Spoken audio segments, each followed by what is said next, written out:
Cada um desses anéis tem uma personalidade diferente. O anel A é quase transparente e por isso a luz o penetra facilmente. O anel B é denso, repleto de materiais. O anel C é ainda mais transparente do que o A, enquanto o anel D mal é visível. Há muitos elementos distintos neles. Não se trata de corpos homogêneos. É preciso pensar nas partículas e no que elas fazem.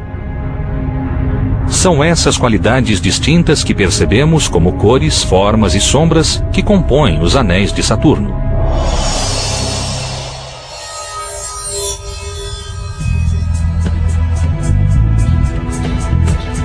Somente graças ao Sol nós conseguimos divisá-los. Tal como a Lua, refletem a luz solar e emitem um brilho deslumbrante. Imagine que está no lado escuro de Saturno, olhando para cima, contemplando os anéis que cobrem totalmente os céus. É muito mais luminoso que a Terra em noite de lua cheia. Eles reluzem, brilham e cintilam porque são feitos principalmente de partículas de gelo que refletem a luz do Sol. No entanto, há sinais de que essas maravilhas do sistema solar não existirão para sempre. Alguns cientistas perguntam quando exatamente irão desaparecer.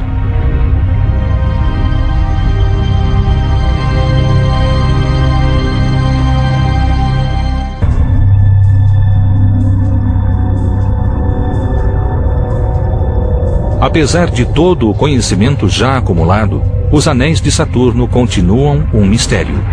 Uma questão muito debatida é o momento em que surgiram. Antes, os cientistas achavam que os anéis haviam se formado ao mesmo tempo que Saturno, há 4,5 bilhões de anos. Mas como não sabemos o que mantém os anéis coesos, e nosso cálculo de quanto tempo podem ficar coesos é de apenas centenas de milhões de anos, algo deve estar errado.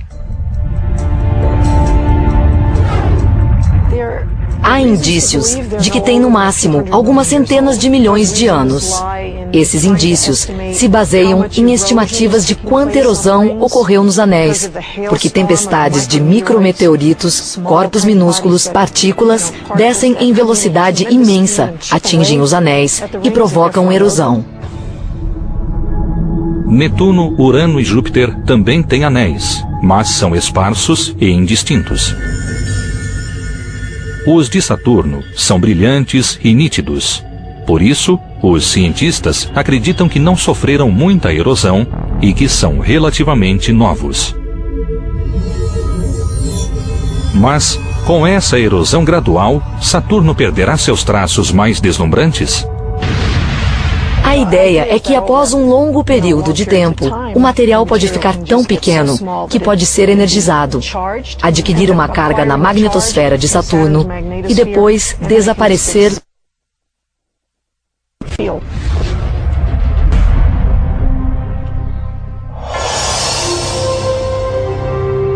ou entrar dentro de Saturno em si. É assim que os anéis acabariam. Seriam eliminados pela erosão. Para que continuassem existindo, os anéis precisariam ser recarregados. No momento, Saturno tem um sistema de anéis extremamente grande, mas o material que forma os anéis necessita ser reposto. Curiosamente, outro tipo de ataque seria necessário para preservá-los.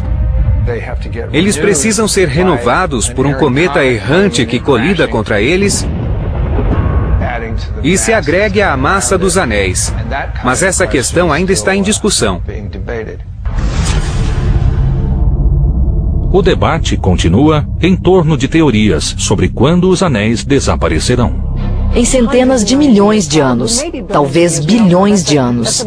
É uma questão que está em discussão se os anéis são jovens e terão morte prematura, ou se são antigos e continuarão existindo durante muito tempo.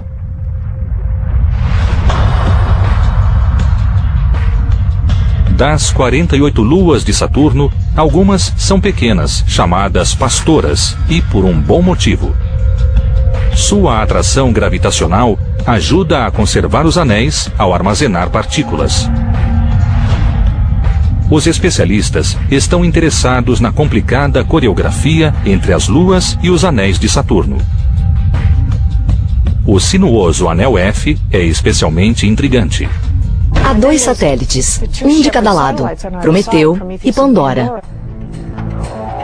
Eles exercem efeitos gravitacionais sobre o anel e o puxam em várias direções. Ele parece indomável e mal comportado, digamos. É um vasto campo para quem estuda dinâmica. Então, estamos muito interessados no que acontece com o anel F para ver como as luas interagem com os anéis. Saturno fascina a humanidade desde 700 a.C., quando os assírios notaram seu brilho distante no céu. Centenas de anos depois, os gregos lhe deram o nome de Cronos, o deus da colheita, talvez devido à sua posição no céu na época da ceifa. O deus romano da agricultura era Saturnus, o que valeu ao planeta seu nome atual. Os romanos também dedicaram um dia da semana ao deus, e daí vem a palavra inglesa Saturday, sábado. Mas se os romanos tivessem visto o planeta de perto, teriam lhe dado o nome do deus da tempestade.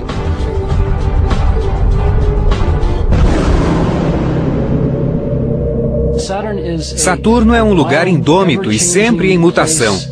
Mas, diferente da Terra, onde as coisas mudam a cada dia ou a cada hora, as tempestades em Saturno podem durar dias, semanas ou meses. As coisas mudam em grande escala e muito lentamente.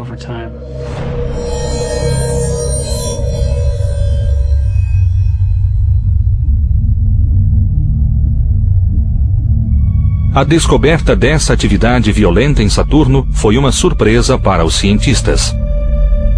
Durante séculos, o planeta estivera coberto por uma névoa de gás amônia. Mas os novos satélites mudaram esse quadro. Hoje sabemos que Saturno é um planeta dinâmico. Revelou-se ainda mais dinâmico em muitos aspectos que Júpiter. Agora podemos ver tempestades e movimentos. Em Saturno, os ventos alcançam velocidades de 1000 km por hora. Medimos os ventos literalmente, observando as pequenas células atmosféricas que se movem nas imagens. Usamos imagens sequenciais para ver quanto mudaram. Não há montanhas na superfície de Saturno.